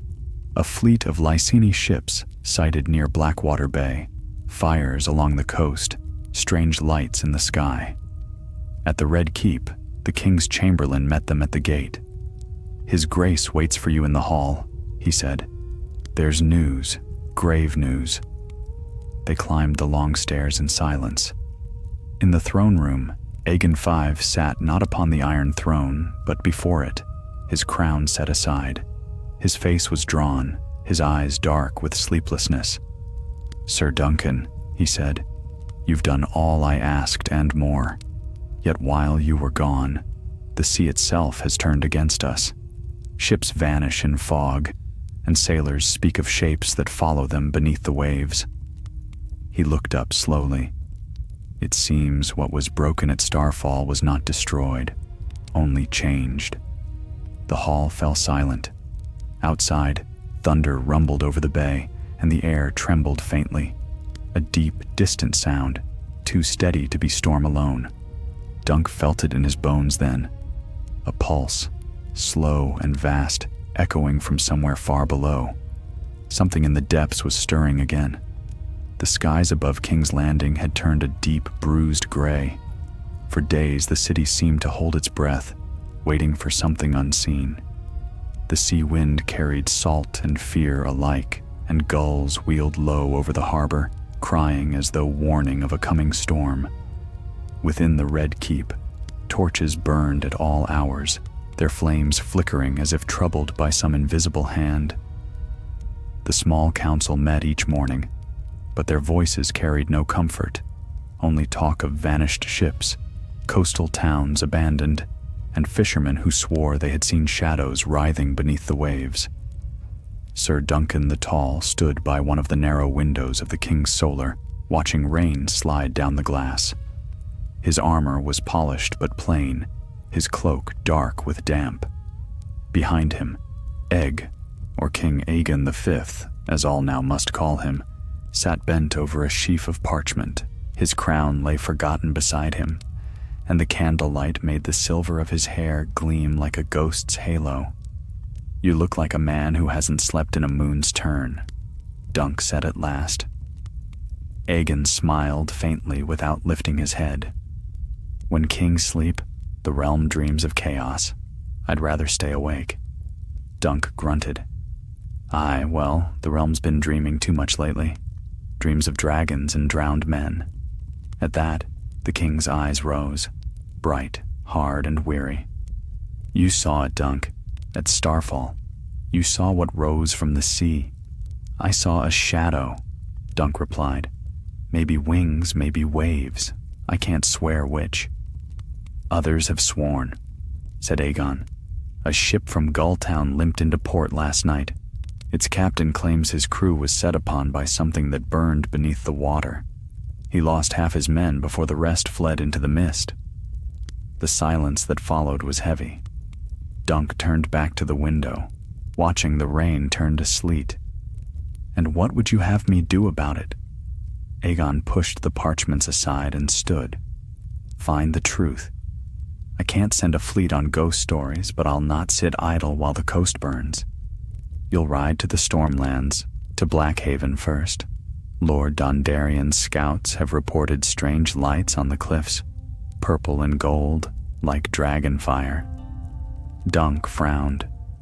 And if I find it's more than tricks of lightning, then you'll send word, and I'll come myself if need be. Dunk knew better than to argue. The king might look tired, but the fire of the Targaryens still burned behind his eyes. They set out at dawn, Dunk and a small company of 10, half knights, half Crownsguard, with Aeg's cousin Sir Aerion Tarth at their lead. The rain had washed the world clean, leaving the air cold and sharp. They rode south along the Rosby Road, past flooded fields and shivering willows, through villages where the folk had already fled inland. For 2 days, they saw no living soul. On the third, they found a fisherman's hut, half collapsed on the shore, its door torn from the hinges. Inside, the smell of salt and rot was thick enough to choke a man. Dunk stepped over the threshold and stopped short. The walls were scorched black, not by fire, but by something hotter. The wooden beams had melted like wax. In the ashes lay a single mark, burned deep into the stone floor, the faint outline of a claw, long as a man's arm. Aerion crossed himself. By the 7. Dunk said nothing. He knelt, touched the mark, and felt a faint tremor beneath his palm. A pulse, slow and steady, like the heartbeat of the sea. That night, they camped inland, near the edge of a forest that smelled of pine and rain. The men were uneasy, speaking in whispers. One of the younger knights, Sir Hyle, stared into the fire with hollow eyes. "My grandsire used to tell tales of the doom," he said. "How the dragons screamed when Valyria fell. He said the sound carried across the world, in the wind, in the waves. You think that's what we're hearing again?" Dunk poked the fire with a stick. "I think old tales have a way of coming back when folk are scared enough. Nothing more." Yet when he lay down to sleep, he dreamed of fire beneath water, of scales gleaming like black glass. He woke before dawn, his heart pounding, and found the horses restless, their eyes rolling white. The sea's roar came faint and distant, though they were miles from the shore. By midday, the road brought them to Blackhaven. The castle's towers rose dark against the storm clouds, and lightning flashed across the sky, painting the cliffs in stark white. Lord Dondarrion himself met them in the courtyard, a hard man, broad-shouldered, with streaks of silver in his black hair. "You came too late," he said grimly as Dunk dismounted. "Last night, the sea burned." He led them to the cliffs beyond the castle. The air smelled of salt and soot. Below, where waves battered the rocks, the water was black and slick as oil.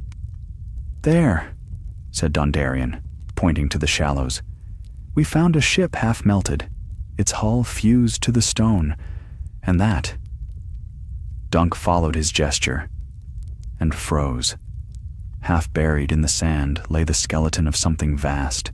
Its ribs were the color of iron, and its skull, though half shattered, bore the unmistakable shape of horns. "Gods be good," Aerion breathed. "A dragon?" Dondarrion's face was pale. "Or something like one. The Meister says it's older than Valyria itself, but it wasn't here a month ago." The men crossed themselves, murmuring prayers. Dunk said nothing. He could feel the same faint vibration beneath his boots, the pulse, steady as before. He looked to the sea, and for an instant, swore he saw something move beneath the waves. That night, rain lashed the castle walls, and thunder rolled like drums. Dunk stood watch on the battlements, his cloak snapping in the wind. Below, the sea glimmered faintly red, as though reflecting some hidden fire. Aerion joined him near midnight. "The men are frightened," he said. "They whisper of curses, of the horn that woke this thing. Some say the Danes lied, that it was never destroyed. Dunk's grip tightened on the parapet. It burned to ash before my eyes. "Then what's this?" Aegon asked, nodding toward the sea. "Ash reborn?" Before Dunk could answer, the wind shifted, and from far out on the water came a sound, low and mournful. It wasn't thunder, it wasn't wind, it was a horn.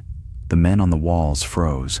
The sound grew, deep and hollow, echoing across the cliffs. The sea began to churn, waves crashing against the rocks. "Inside!" Dunk shouted. "To the hall!" Lightning struck, blinding white. For a heartbeat, the horizon was lit, and in that flash, he saw it. A shape rising from the deep, vast as the castle itself, wings unfurling like storm clouds. Then darkness fell again.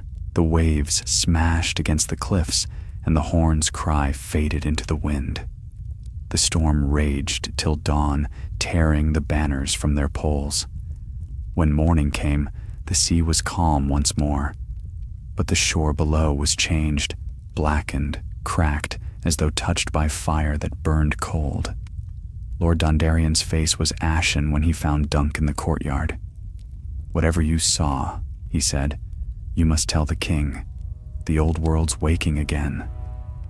Dunk looked out toward the horizon, where mist lay thick and white upon the water. The wind carried a scent like smoke and salt. He felt the weight of the world pressing down upon him, and the faint, distant thrum of something vast and patient beneath the waves. Something alive. The dawn after the storm was pale and brittle, as if the light itself feared to touch the sea. Blackhaven's cliffs still steamed from the night's fury, and a smell like scorched stone drifted across the wind. Sir Duncan the Tall stood alone upon the ramparts, his great frame rigid, his cloak heavy with rain. The waves below were calm now, calm as a grave. He thought of Starfall, of the forge and the broken horn, of the white light that had swallowed the world.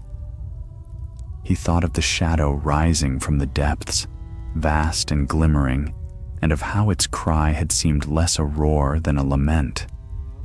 There were no dragons left in the world. He told himself this over and over. Yet something had woken beneath the waves. When the sun at last rose, a rider from the east came splattered with mud and salt. His horse was foam-flecked and bleeding, his eyes wild. "The coast is burning," he gasped as he slid from the saddle. "Griffin's roost is gone! Fire from the sea, red and gold, hotter than forge flame!" Lord Dondarrion called his men to arms, but Dunk knew soldier's steel would avail nothing against such a foe. He ordered Thunder saddled and set out at once with Sir Aegon Tarth and 2 others to ride to the nearest high ground. Egg remained behind, though his protests had nearly shaken the hall. "I'm no child to be left behind," the young prince had said, eyes blazing. "You're my squire," Dunk answered gruffly, "and a squire guards what his knight can't. Keep the folk calm till we return." It was a lie. Dunk did not think they would return, but he had seen enough war to know when hope must be preserved by deceit. The ride to the coast took half a day through sodden hills and forests stripped bare by wind. Smoke stained the horizon, not the thin gray of hearth fires, but thick black pillars twisting into the sky. When they reached the cliffs above the sea, they saw what the rider had spoken true. The shore below burned.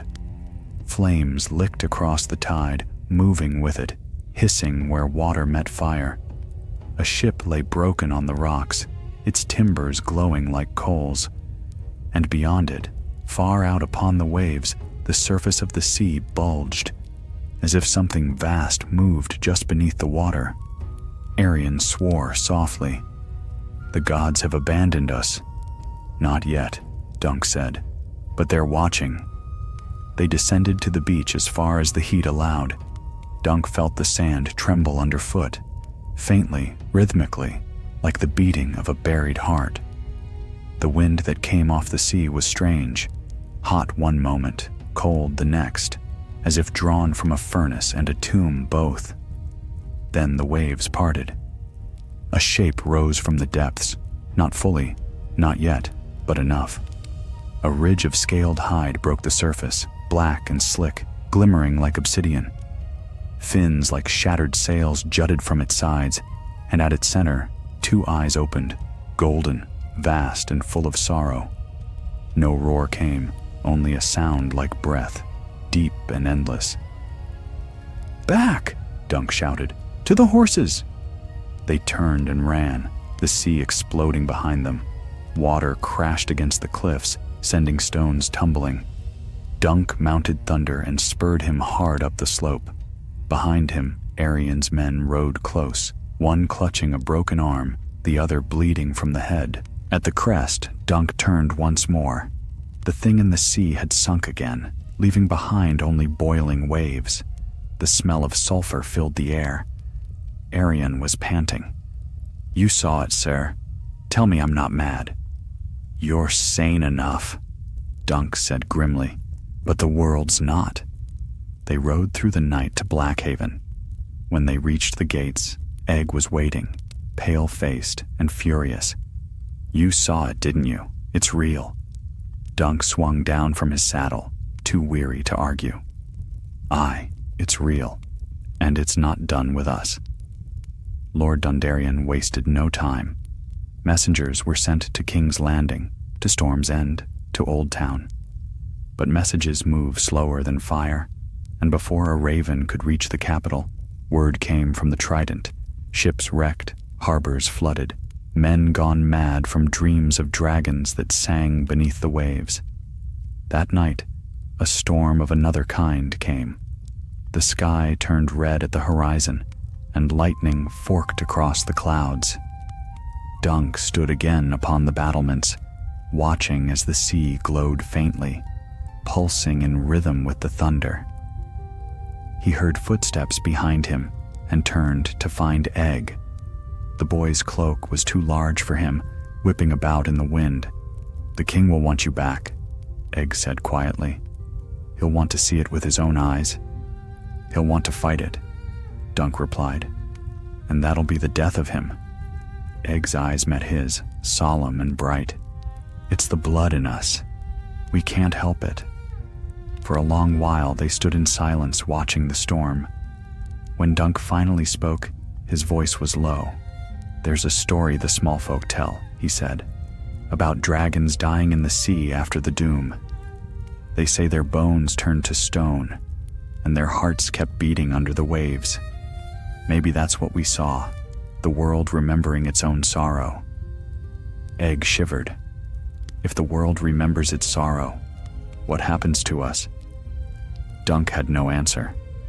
By morning, the rain had ceased, but the sea was still restless. The horizon gleamed with an unnatural light, green and gold. The men at the gate crossed themselves whenever they looked upon it. A rider came from the south before noon, a maester from Storm's End, his robes torn, his face pale. "Lord Baratheon sends word," he gasped. The tide came in higher than ever before. The cliffs themselves shook, and there was singing. "Men singing?" Dondarrion asked. The maester shook his head. "No men's voices. Deeper, older, like the sea itself was calling." Later that day, Dunk found Egg at the stables, feeding thunder apples from his hand. The boy looked up. "You mean to ride again?" "I have to," Dunk said. "If this thing's spreading, we can't hide behind stone walls." "Then I'm coming." "No," Dunk said. "You'll go back to your brother. The king needs his kin near him." Egg's jaw tightened, but he didn't argue. He only said, "Promise me one thing. If you find it again, the dragon, the shadow, whatever it is, don't try to fight it alone." Dunk smiled faintly. "When have I ever kept such promises?" That night, he rode out under a sky of bruised clouds. The sea wind howled through the pines, carrying faint echoes, not quite thunder, not quite song. As he looked east toward the dark horizon, he saw, far away, a glimmer, a single line of gold against the waves. It vanished in the blink of an eye, leaving only darkness and the endless hiss of the surf. But Dunk felt the truth settle deep within his bones. The sea was waking. The fire beneath it was stirring, and before the end, the Seven Kingdoms would learn once more what it meant to fear dragons. The next weeks blurred into gray rain and weary miles. Sir Duncan rode northward along the storm coast, following whispers and wreckage. Each village he reached told the same tale: strange lights on the sea, ships that burned without smoke, and voices that rose from the depths when the tide turned red. No one stayed near the shore now. The fishing boats lay overturned, the nets abandoned to rot. Children cried in their mother's arms whenever thunder rolled. He had sent letters by raven to King's Landing, warning that something vast stirred beyond men's reckoning. He received no reply. The sky itself seemed to swallow his messages, as though the realm had turned deaf. Dunk could not help thinking of Aegon the king now, seated upon that cruel iron throne, dreaming perhaps of fire as his forebears had. The wind changed. It came now from the east, damp and heavy, carrying with it a scent Dunk had never known: ash and salt, iron and smoke, as if the bones of the sea had been ground to dust. He rode on. The road climbed high cliffs where the waves below struck like hammer blows. By the 7th day, he reached the ruined town of Tarth's Port. The storm had broken its walls to rubble. The houses were black husks, the cobbles scorched clean. He walked among them in silence, hearing only the wind sigh through the empty windows. At the heart of the town stood the sept, half buried in sand, its 7-pointed star cracked down the middle. Inside, candles still burned upon the altar. Someone had lit them recently. Dunk drew his sword and moved toward the light. A voice spoke from the shadows. "You are far from King's Landing, Sir Duncan the Tall." A figure stepped into view. A man cloaked in gray, his face thin and lined, eyes pale as milk. A maester's chain gleamed at his throat. "Who are you?" Dunk asked. "Once I served at Storm's End," the man said. "Now I serve truth, such as remains of it." He gestured toward the sea through the shattered window. "It is not the gods who stir there. It is memory. Fire remembers, Sir Knight. The doom of Valyria burned so hot it seared the world's bones. What you see is the echo, flame without flesh, rising to devour again." Dunk frowned. "You speak like a man who's seen it." "I have." The maester's gaze was far away. 3 nights ago, I stood upon the cliffs and watched the sea catch fire. I saw something move beneath it, vast, dark, and sorrowful. It is no dragon, not as we knew them. It is the death of dragons, made living. Dunk sheathed his blade. If it's death itself, then it can't be fought. "Everything that lives can die," the maester murmured. "Even death's memory, but not by steel. The answer lies where the fire was first born." "Valyria?" Dunk said. The old man nodded slowly. "The ruins still smolder beneath the sea. If this curse is returned, it was drawn from there, but you'll not reach it alive. The seas boil around those isles, and ships that sail near never come back." Dunk stared out at the waves crashing against the shore. Lightning flared far out at sea, gold and red. "Then I'll not need a ship. I need to find who summoned it here." The maester smiled sadly. "Then look to your own kin, sir. Blood calls to blood." Before Dunk could speak, the wind howled through the sept, scattering the candles. When he looked again, the maester was gone. Only the chain lay upon the floor, warm as if from fire.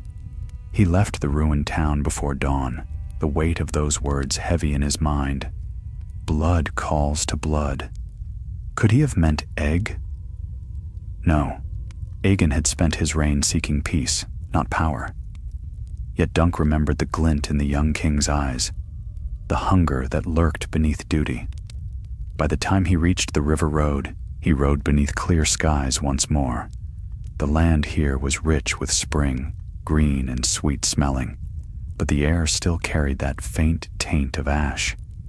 He met travelers fleeing north, carts piled high, eyes hollow.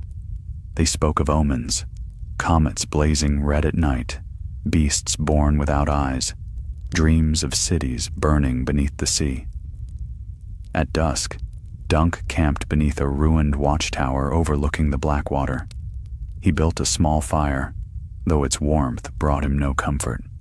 The sword at his side, Darkfall, seemed heavier of late. Its black ripples gleamed like oil in the firelight. Sometimes he thought it pulsed faintly, as though something inside still lived. He dreamed again that night.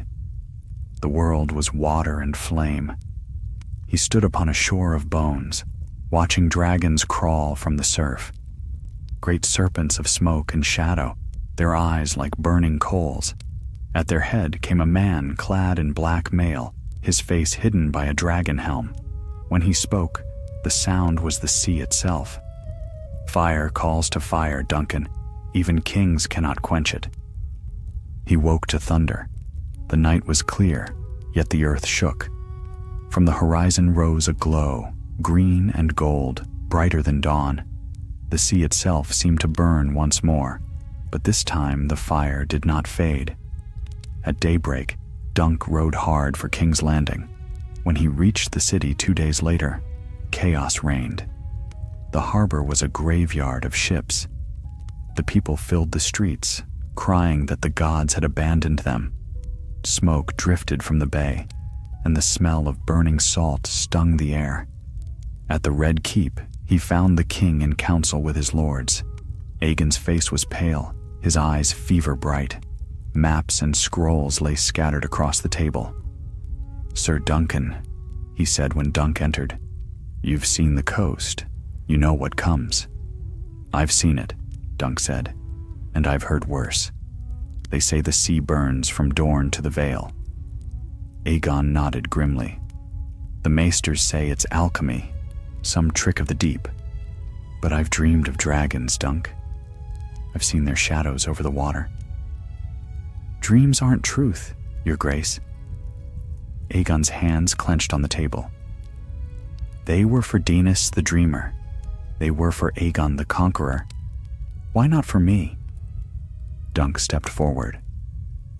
"Because you're not dreaming, lad. You're remembering. Whatever stirs out there, it's from the doom itself. It's not meant for men to master." The king looked at him a long while. "And if it's too late?" Dunk had no answer. The sound of the sea filled the hall, though they were high above it. That night, the fires came closer. From the walls of the city, Dunk watched the horizon burn. The air shimmered, and the faint hum returned, rising and falling like a heartbeat. Egg stood beside him, no longer a boy, yet with that same stubborn spark in his violet eyes. "If the dragons return," he said softly, "will they come for me?" Dunk laid a hand on his shoulder. "They'll come for us all." And far out upon the dark water, a single plume of flame rose into the sky, curling like a banner. The city's bells rang, and the people screamed.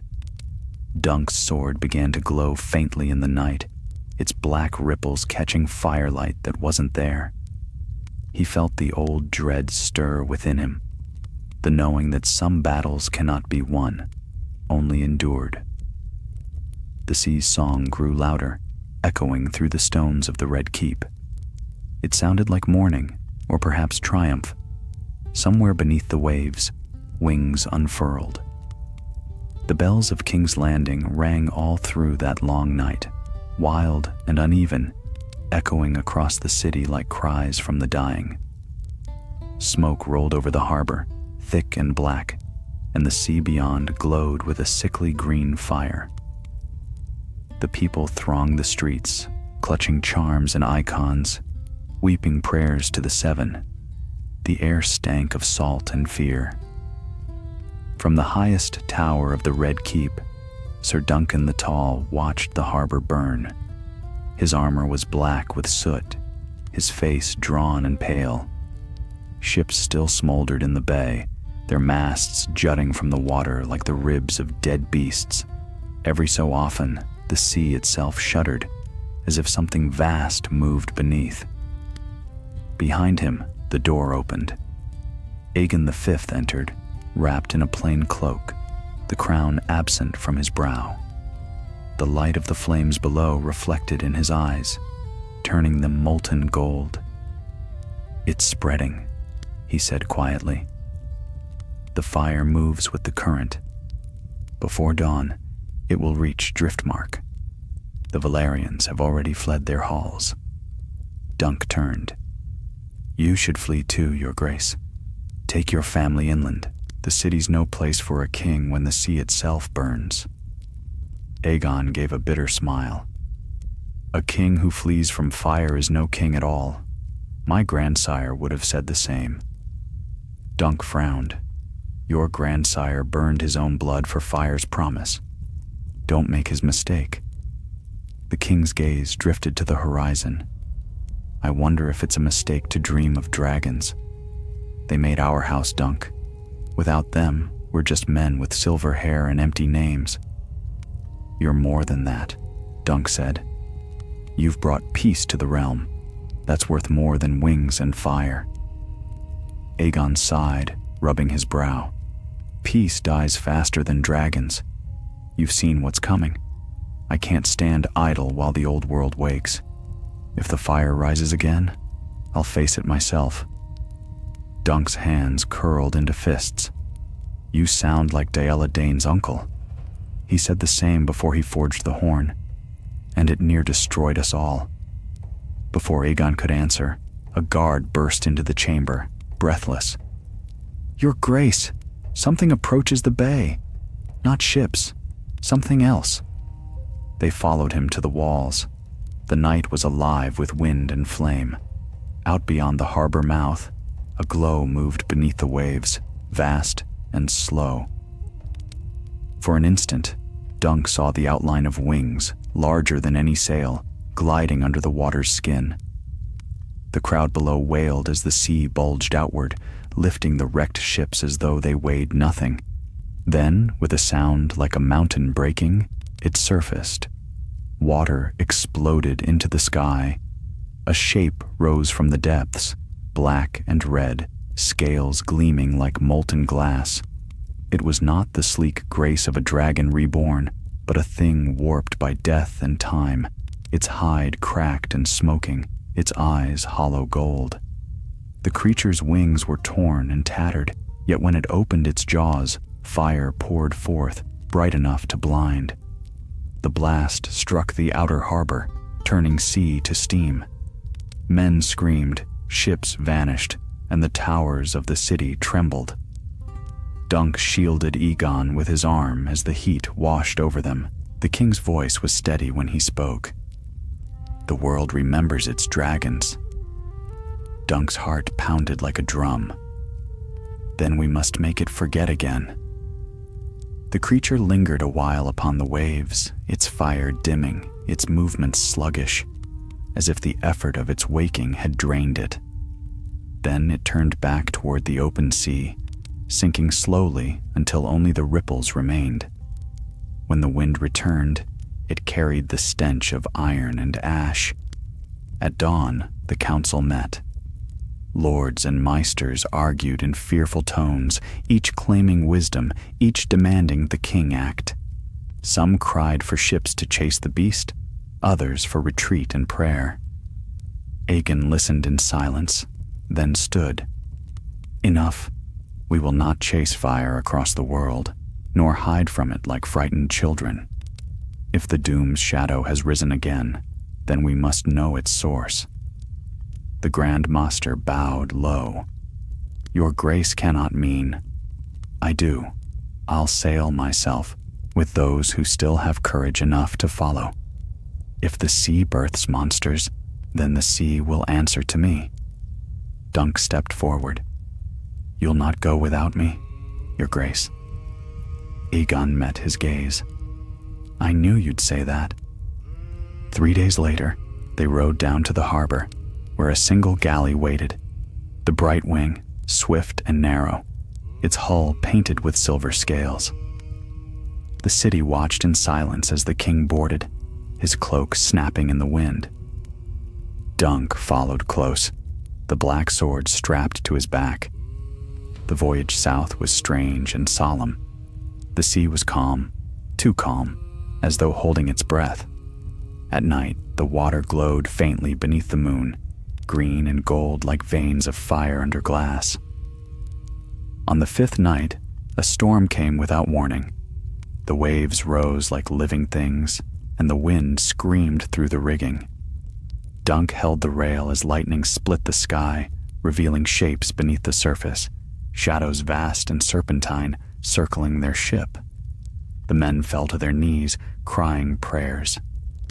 Then, from the depths, a song rose. It was not of men nor beasts, but of something ancient and endless. The sound vibrated through the hull, through bone and blood alike, until Dunk's very heart ached. The sea glowed brighter, and within the waves he saw eyes, hundreds of them, golden and sorrowful. Aegon stood at the prow, hair whipping about his face, and cried into the wind, "If you are the fire that made us, hear me. I am Aegon of House Targaryen. End this curse." The sea answered with flame. Fire burst from the water in a ring around the ship, not red or orange, but white and blinding. The men screamed as heat seared their skin. Dunk grabbed the king and dragged him back from the edge just as the mainmast exploded. The Bright Wing shuddered and split apart, the world swallowed in light and noise. When Dunk came to, he lay upon a shore of black sand. The sky above was gray, the sea behind him still. Of the ship, no sign remained save for charred timbers. Aegon lay nearby, breathing shallowly, his cloak burned to ash. Dunk staggered to his feet and looked around. The land stretched barren and broken, the air thick with the scent of brimstone. The horizon shimmered with heat. In the distance rose black towers, half melted, clawing at the sky. Valyria, the Doom's bones. He knelt beside the king, shaking him awake. Aegon's eyes fluttered open, dazed but alive. "Where are we?" he whispered. "Where it all began," Dunk said quietly. "And maybe where it ends." They looked together upon that desolate shore, where rivers of molten rock wound like serpents through the plain, and the faint echo of the sea's song drifted still. Something had called them home, not for vengeance, but for reckoning. And far off among the ruins, a faint light flickered, gold and red, pulsing like the heart of the world, waiting for them to come. Heat shimmered on the horizon like the breath of some unseen beast. The air itself quivered. Even the shadows seemed alive upon that cursed shore. Sir Duncan the Tall had seen many battlefields, many graves of men and kings alike, but nothing like this. Valyria, cradle of dragons, tomb of empires. He stood knee-deep in black sand, the weight of Darkfall heavy upon his back, its hilt warm as if the sword hungered for the air of this place. Beside him, King Aegon Fiv rose unsteadily, his cloak in tatters, his face streaked with ash. The sea behind them lapped at the shore with a hiss, as though the water itself burned. "Are we dead?" Aegon asked quietly. "Not yet," Dunk said, "but the land might finish what the sea began." The air smelled of metal and fire. Rivers of molten rock ran between crumbled spires, and the ground shook from time to time, as if remembering old sorrows. No bird flew overhead. No sound came but the sighing wind. Aegon looked upon the shattered skyline with awe and dread. So this was Valyria, the mightiest city ever built by man. Now it's only bones, Dunk said, and bones should be left to rest. The king turned toward him, his eyes fierce. If we leave, the fire will follow. You saw it. The sea burns from Dorne to the Vale. If the source lies here, we must end it here. Dunk grunted. Aye, and how does a man end fire with his bare hands? By finding what feeds it, Aegon replied. By breaking its heart. They began their journey inland, climbing over ridges of cracked stone where twisted ruins jutted from the earth. Once, this had been a city of wonder. Streets paved in obsidian, towers of gold-veined marble, dragons nesting in the high halls. Now, it was a wasteland of ash and ruin. The heat came in waves, burning through boots and mail alike. The ground whispered under their feet, brittle as glass. From time to time, they passed the remnants of statues, faces half melted, wings crumbled, serpents devouring their own tails. Dunk thought of the stories the Meisters told, of the doom that shattered this place in one terrible instant. Mountains exploding, rivers of flame swallowing the cities, skies raining molten rock. The Targaryens alone had escaped, sailing west before the end. Perhaps the fire had never forgiven that flight. As they climbed a ridge, Dunk stopped suddenly. The rock beneath them pulsed faintly, alive with light. A narrow fissure split the ground, and from it rose a pale red glow. Aegon knelt beside it. It breathes, he murmured. Best we step lightly then, Dunk said. Wouldn't want to wake what's sleeping under there. But the king only gazed deeper. It's not sleeping, Dunk. It's calling. A sound rose, faint but clear, a low hum like a distant horn. It came from the fissure, from deep within the earth. Dunk felt it in his bones, a rhythm slow and ancient, older than kingdoms, older than men. The same sound he had heard in the sea. They followed it through the ruins, past black arches and crumbling halls. The heat grew unbearable. Their boots left prints that smoldered in the dust, yet the king pressed on, his face lit by that eerie glow. At last, they reached what had once been a great amphitheater. Half its walls had fallen, but the seats still curved upward around a wide pit at its center. The glow came strongest from there. Aegon descended without hesitation. Dunk followed, sweat stinging his eyes. At the bottom lay a vast slab of obsidian, smooth as a mirror. Etched across it were runes that shimmered faintly like molten silver. Aegon reached out a trembling hand. Here it is, the heart of Valyria, the fire that made the world and unmade it. Dunk caught his arm. Don't touch it. I have to, Aegon said. This is why we came. Before Dunk could stop him, the king laid his palm upon the stone. The world shuddered.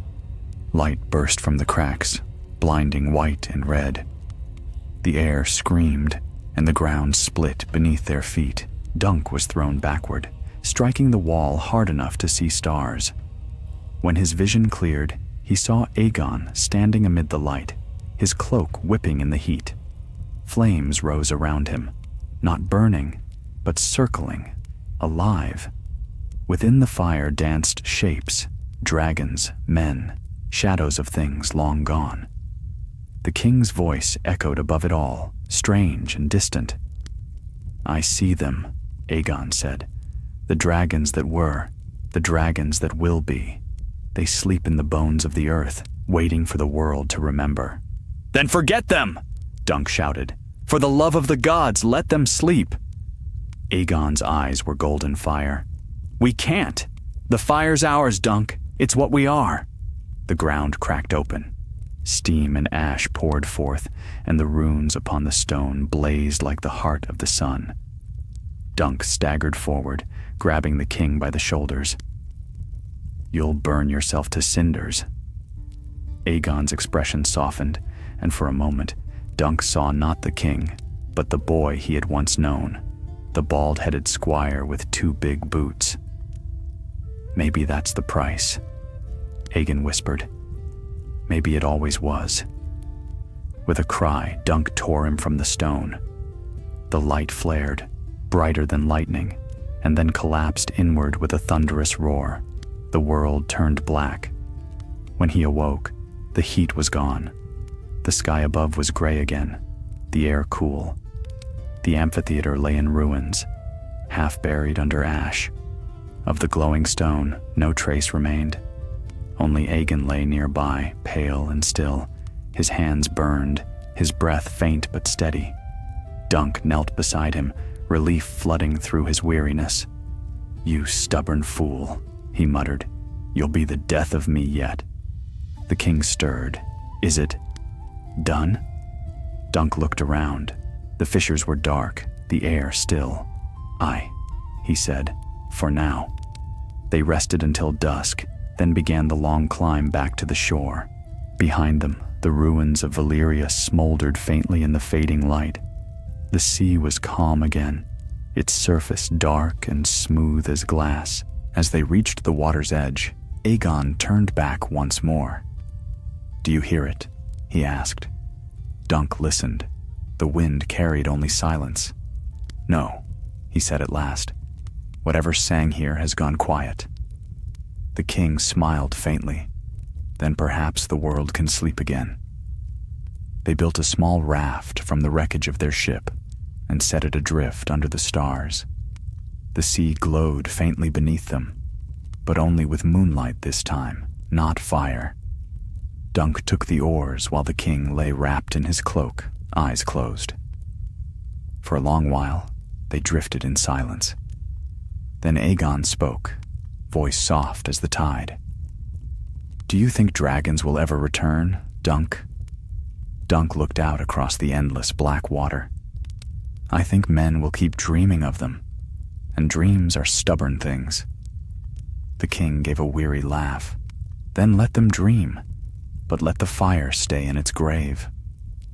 As dawn rose red upon the horizon, the coast of Westeros came into view, distant, waiting, peaceful. Dunk rowed toward it, the wind at his back, the smell of salt and new beginnings in the air. Behind them, the ruins of Valyria sank slowly into mist, the faintest tremor rippling through the sea, like a sigh. The fire had slept once more. But as Dunk well knew, even the oldest embers never die. They only wait for breath. The sea carried them north for many days, silent and gray beneath the weary sky. The wind was kind, the waves gentle, as though the world itself dared not disturb the calm that had followed the breaking of Valyria's heart. Sir Duncan the Tall rowed, while the king lay wrapped in his cloak, pale and still, yet breathing. His burned hands were bound in linen torn from Dunk's own tunic. The smell of smoke and salt clung to them both, and though the fire was gone, its memory burned in their dreams. By the 7th day, the shores of Westeros appeared, faint as ghosts upon the horizon. Dunk steered for the mouth of the Wendwater, where the current was slow, and the cliffs rose low and green. The raft creaked with every wave, yet the sound was almost comforting after the endless whisper of the southern sea. When they made landfall, Dunk half carried the king ashore, laying him beneath a willow at the river's edge. The grass was damp, soft beneath their feet. It felt like life again. "Home," Dunk said quietly. Aegon's eyes fluttered open.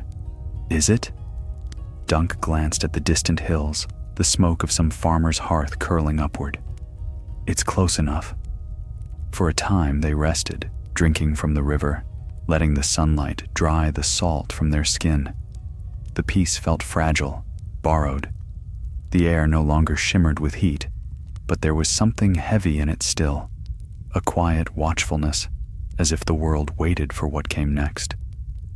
By nightfall, a company of riders found them, their banners bearing the crowned dragon of House Targaryen.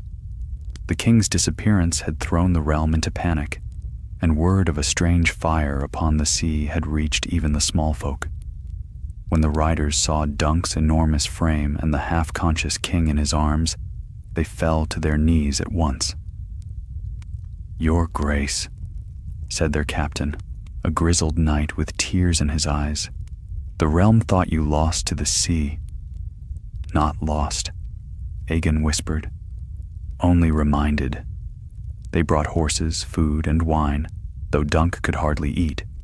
His body ached, but more than that, his spirit was weary. When the king was placed upon a litter and they began the slow ride toward King's Landing, Dunk rode behind, silent, staring westward where the sun died in blood-red light. It took 5 days to reach the city.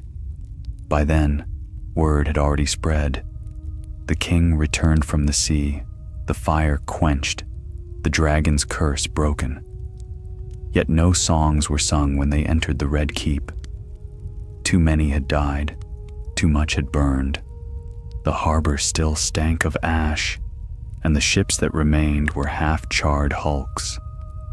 The council gathered that night in the hall. The lords and maesters bent low before their king, yet none dared ask what he had seen. Aegon sat upon the iron throne, though it seemed to pain him now, the weight of steel pressing into his wounds. Dunk stood nearby like a shadow at his shoulder. "It's over," one of the lords said. "The fires are gone from the sea. The gods have shown mercy." Aegon's gaze was distant. "Mercy?" he murmured. "Perhaps, or warning." The hall fell silent. "Valyria's sin was pride," the king said softly. "They sought to master fire, to bind dragons as slaves. The fire punished them, and still it stirs when men forget. We will not forget. We will not seek to wake it again." And there, before his council, he swore a new law. No man in the realm should ever again delve into Valyrian arts, nor forge sorcery in dragonflame. The old scrolls were to be sealed away in the citadel, guarded from all but maesters sworn to silence. "Let dragons remain in dreams," Aegon said, "and let dreams be enough." The lords murmured assent, though some whispered that the king had changed, that he spoke with the voice of ghosts. When the council was dismissed, Aegon called Dunk to his side. "You've stood beside me in every shadow, old friend," he said. "If I live, it's because you dragged me from the fire." Dunk bowed his head. "You'd have done the same for me." The king smiled faintly. "Aye, but I'd not have done it half so well." He reached out, clasping Dunk's forearm. "There's talk enough in court to last a lifetime. Let them speak. I want no songs written of this. Promise me, Dunk, when they ask, tell them nothing. Let the fire fade." "You have my word," Dunk said. And so it was. The tale of their journey was whispered for a season, then faded like smoke. The maesters wrote of strange lights upon the sea, but in time, even those words were forgotten. The common folk said the gods had quenched the doom's last flame. Only 2 men knew the truth, and one of them would never tell. The years that followed were quiet ones, though peace always trembled at the edge of ruin. Dunk rode the king's roads again, doing good where he could, putting out smaller fires before they grew too high. The black sword he had carried for so long he buried upon a lonely hill above the Wendwater, driving its blade deep into the earth until only the hilt remained. "Rest now," he told it, his great hands upon the worn leather. "No man should carry you again." He left the hill without looking back. Seasons turned. The king grew older, and so did his knight. Their hair silvered, their steps slowed, but the bond between them held as strong as ever. Some nights, when the wine was flowing and the moon hung bright above the bay, Aegon would speak softly of that time, the sea of fire, the ruins of Valyria, the voice that had called from the depths. "I still hear it sometimes," he confessed once as they sat beside a quiet hearth. "A whisper beneath the wind, like a breath waiting to rise." Dunk gazed into the flames.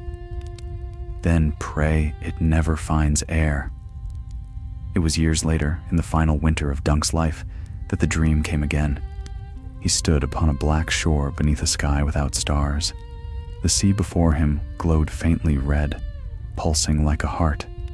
From its depths, a shadow rose, a dragon vast and terrible, its wings stretching from horizon to horizon.